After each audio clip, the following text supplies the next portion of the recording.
Our main story tonight concerns voting. It's the #1 way to get a free pen from a woman born in 1904. Voting's also the subject of this bonkers early 90s PSA. Art is not produced in a vacuum. Beauty cannot be regulated by the state. Music is a reflection of our culture. Today, our own government is trying to tell you what you should and shouldn't put in your tape deck. But there is a way out of the vacuum. Get to the polls on November 6th and exercise your right. It's your turn to speak. Your vote is your voice. What? Okay, setting aside the fact that seems to have been directed by a depressed Danish teenager, that is maybe the most early 90s thing I've ever seen. You've got SJP and Robert Downey Jr., who, fun fact, were a couple for 7 years, and you've got the sullen mention of a tape deck, which is basically like an iPod, but from the Civil War. I'm genuinely not sure you could get more 90s unless they both threw on Gretzky jerseys and invaded Iraqi-occupied Kuwait. Specifically, this story concerns the fact that while midterm elections are still 4 months away, some of the biggest decisions that may decide the results have actually already taken place. And that is thanks to a redistricting fight that's been raging all over the country. Republicans in Texas currently hold 25 of the state's 38 congressional seats. The new map ups the total they could win to 30. California voters have approved Proposition 50, redrawing congressional districts in a way that could cost Republicans 5 seats next year. The Missouri Senate has passed a Trump-backed congressional map intended to help Republicans add an additional U.S. House seat. The Louisiana State House has advanced an updated congressional map that is expected to remove at least one Democrat-leaning district. That's right, tonight we're going to be talking about congressional maps, really solidifying this as the only comedy show on TV you feel like you should have studied more for. But look, that is what you get when you tune into, yes, unfortunately, this will be on the test, with Austin Downers. The point is, for the past year, Republicans and Democrats have been at war over congressional maps, with governors, state lawmakers, and especially the Supreme Court playing key roles. In fact, it's been predicted that thanks to this latest batch of redistricting alone, Republicans could gain between 3 to 12 more seats in Congress than they'd otherwise have done, which is significant because, remember, the last election gave them just a 5-seat majority. And given so many of these fights centre on breaking up majority black districts, people in them are understandably furious. Chaos at the Tennessee Capitol in Nashville Thursday as Democratic lawmakers and protesters tried to stop legislation breaking up the state's only Democratic House seat. Yelling, holding signs, calling the move Jim Crow 2.0, even burning a printout of the Confederate flag. Yeah, burning a printout of a Confederate flag is a pretty powerful response there. It effectively communicates 2 things. 1, we won't stand for rights being stripped away, and 2, I'm mad enough to put up with some pretty weird looks from a Staples employee when we printed this out. And if you've been seeing scenes like that and wondering how we got to this point, tonight, we thought we'd try and explain the current redistricting battle, specifically how damaging they could be and what could be done going forward. And let's start with the fact that redistricting in and of itself is not a bad thing. Populations aren't static and district lines should account for that. But the thing is, exactly how and where you draw them matters a lot. Because as we've discussed before, you can put a heavy thumb on the scale of who gets elected.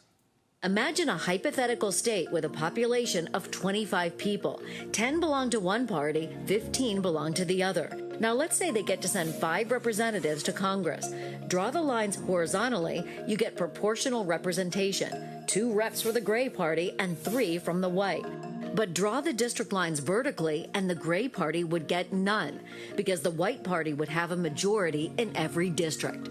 Exactly. Depending on how you draw the lines, you can give yourself a major advantage. And while I do appreciate the diagram there is simply no need to imagine a hypothetical state with 25 people. That is just Wyoming. You are talking about Wyoming.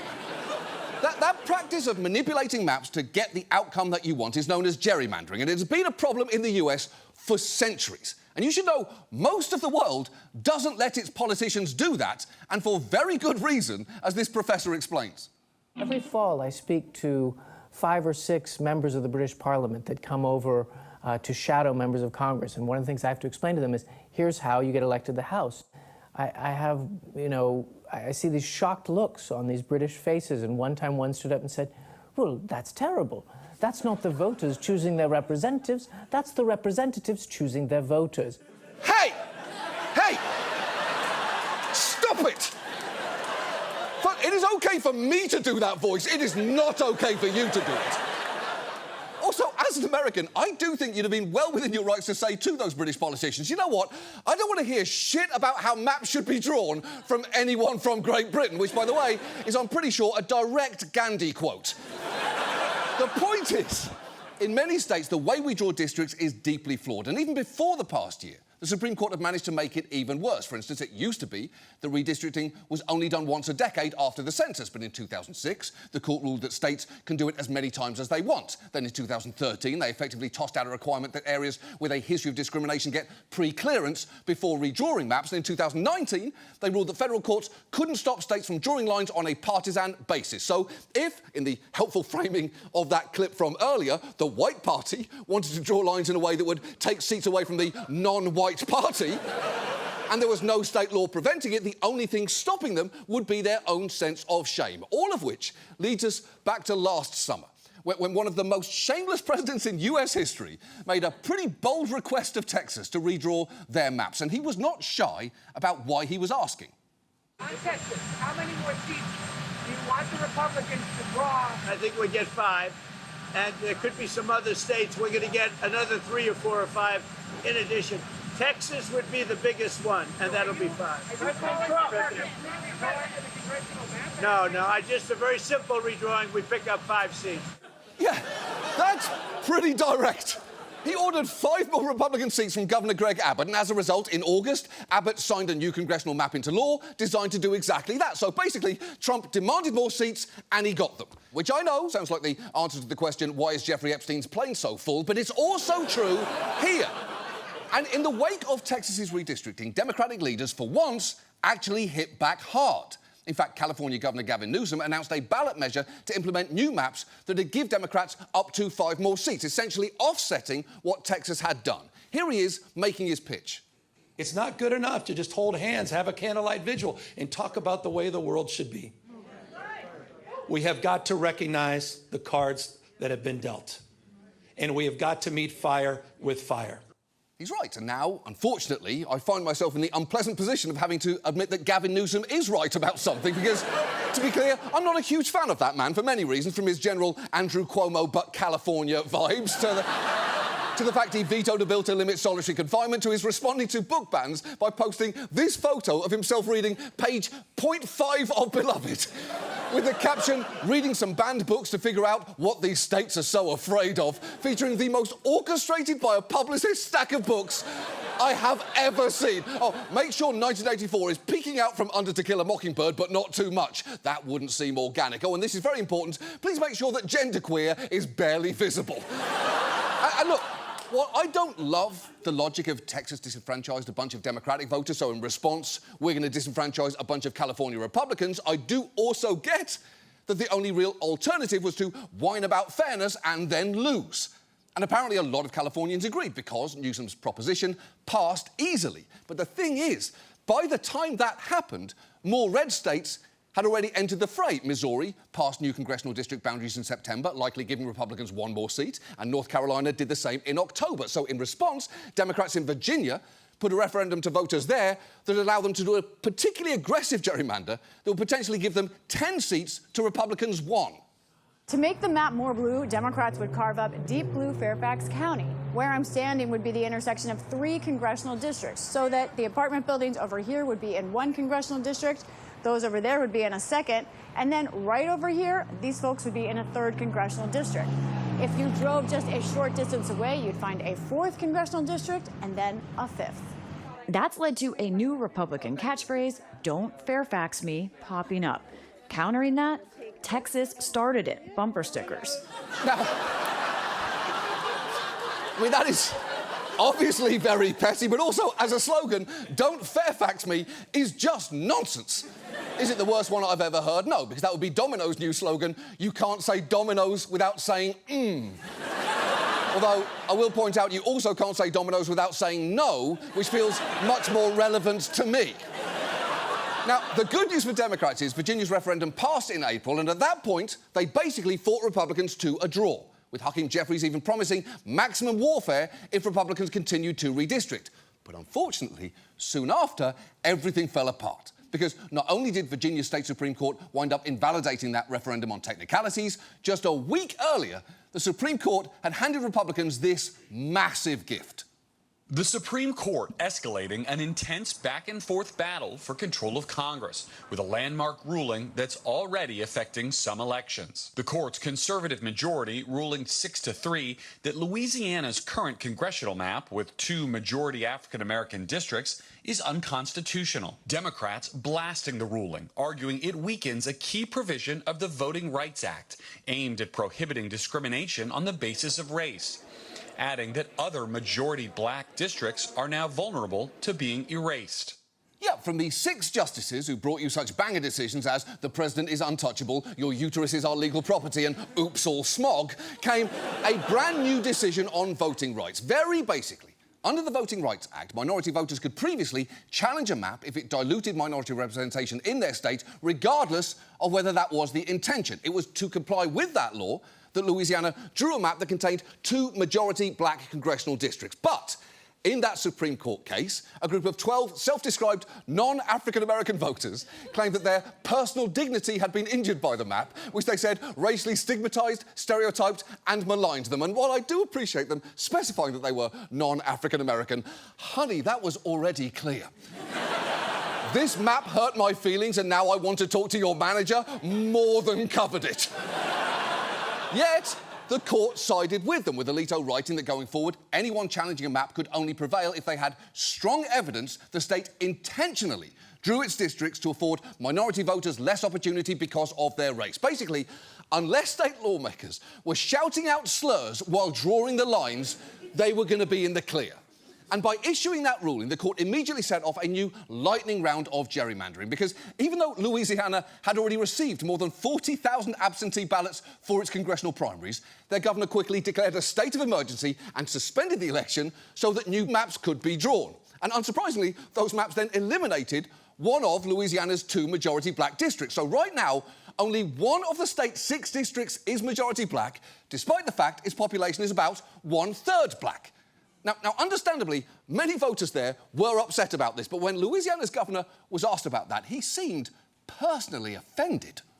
I think a lot of African-American voters in this state might say they need that protection when it comes to the ballot box. I mean, we go back to Martin Luther King, right? Judge a person based upon the content of their character rather than the color of their skin. Wow, that is powerful stuff, Landry. You know, that actually reminds me of another Martin Luther King quote when he said, "Hey, can white people please learn more than 2 of my fucking quotes?" but for the record, history shows that without majority black districts, black candidates in Louisiana have basically no chance of getting elected. In fact, Louisiana, Mississippi and Alabama have never elected a black representative outside a majority black district, and no black candidate has been elected to statewide office in Louisiana since Reconstruction. And to her credit, Landry's interviewer actually pressed him on that point. Black voters in Louisiana have told me that they feel like it's true. Someone who looks like you, who has not lived their experience, does not address their concerns as well as someone who has lived their experience. Well, how is it that a little country boy who grew up in a town that was primarily black not lived through those experiences? But I do think a lot of folks might say those experiences are not necessarily the same. Well, you're saying I should not judge a person just because the person is black, and I agree with that. But isn't it the opposite, that I shouldn't be judged just because I'm white? Or Hispanic, or Indian? I mean, here we are, after all of the different cases, after all of the rectification of the sins of the past, which certainly no one has denied, and yet we're still trying to find some sliver of discrimination in race.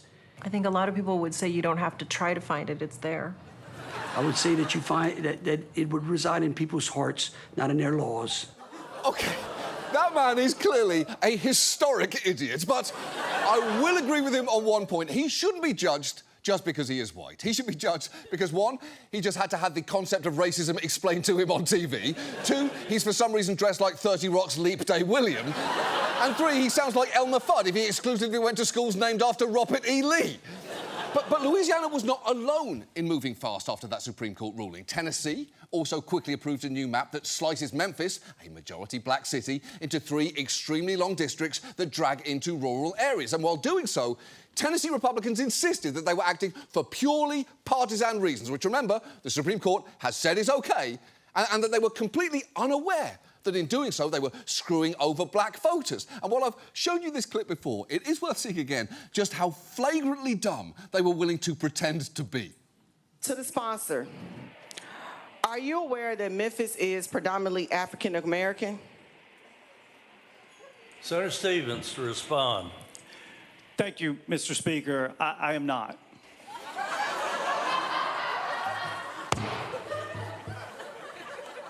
Senator Lamar. Thank you, Mr. Speaker. So to my sponsor, who went to law school at the University of Memphis and lived there for 3 years, you're telling me you're not aware that Memphis is predominantly African American. Am I correct? Senator Lamar, he's answered that. Next question, please. Next question, please. Oh, I've got a question for you. Are you fucking kidding me? Because you know that guy's answer was bad when it got a laugh so big it sounded like that debate was being filmed in front of a live studio audience. Meanwhile, Alabama also called a special session to force a series of votes on its maps at both the state and congressional levels. And as you will hear this state senator point out, it forced one of those votes through even as the building was being evacuated for a tornado warning. Now, you know what? This don't even make sense. We should have gone into a recess and then waited until after the weather to take this vote. But they want to do this so bad. That's ridiculous. That is ridiculous. It's true. They forced the vote during an evacuation, which isn't just disrespectful to Alabama voters and those who fought for civil rights. Somehow, it even managed to be disrespectful to the tornado. Here is a storm doing its very best to extend from the base of a cumulonimbus cloud and form a rapidly rotating column of air. And state legislators are just willfully ignoring that to implement racist voting maps. Have some fucking respect! And in case that wasn't a potent enough summary of things, when the Supreme Court gave Alabama final clearance to use a congressional map that had previously been found to be racially discriminatory, the state's AG released this celebratory video. My job in this office was to put the legislature in the best possible legal position to draw a congressional map that favors Republicans 7-0. My office has never taken the charge of our state motto lightly. We dare defend our rights. Stay tuned. Wow, what a smile that is.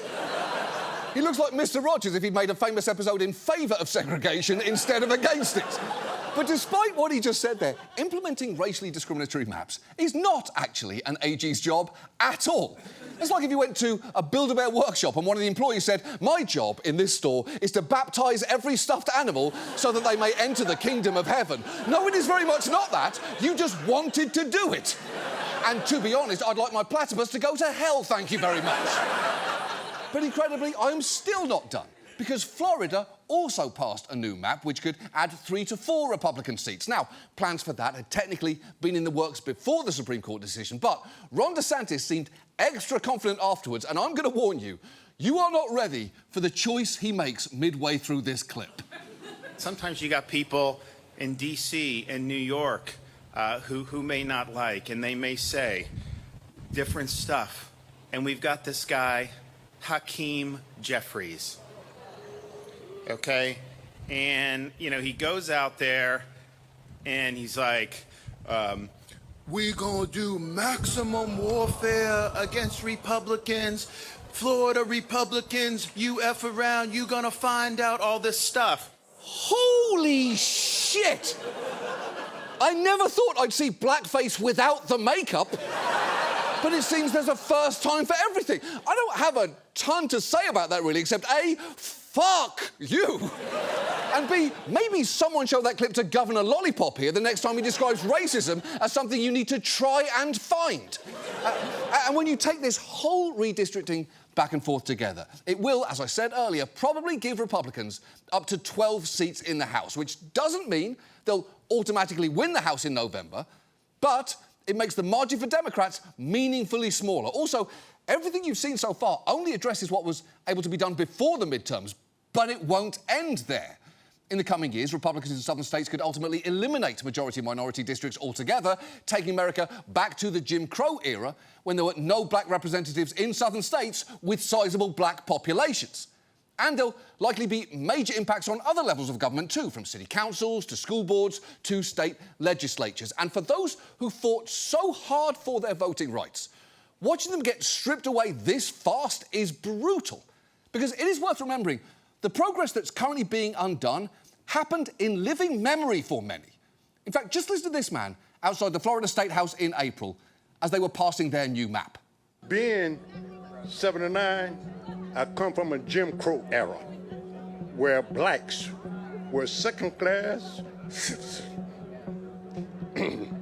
It will not happen again. I feel bad about it. Not for me, because I have a short time being here. But for my grandchildren, my great-grands, I do not want them going through what I experienced. Yeah, and if that doesn't make the point here, I really don't know what does. So what do we do? Well, Democrats aren't completely out of options. After November, more states under Democratic control could pursue partisan gerrymanders to try and offset the damage, from New York to Maryland to Illinois, where one House Democrat has said there's a nuclear option of a 17-0 map, meaning no Republican districts at all. And while initially the idea of total warfare here is undeniably satisfying, it is worth remembering there are more red states that could jump in and respond too, and you may not like how that fight ends. Look, the long-term goal here should probably be to find a way to try and unfuck every state's maps. And if Democrats are able to get back into power, there are ways to get to that point. For instance, Congress could pass a new version of the John Lewis Act, which would, among other things, modernise and revitalise the Voting Rights Act and ban partisan gerrymandering. The House actually passed it in 2022, but it couldn't get past a Senate filibuster. But the hard truth here is we may need to think bigger than that, because a new voting rights law isn't going to mean much if the Supreme Court just steps in to undo it. That is why we also need significant Supreme Court reform. There's actually a House bill that would be a start there, providing each president equal opportunities to appoint justices by establishing staggered 18-year term limits for the court. And who knows, maybe that could bring about the change that this magnificent home, this beautiful, beautiful motor home, could not.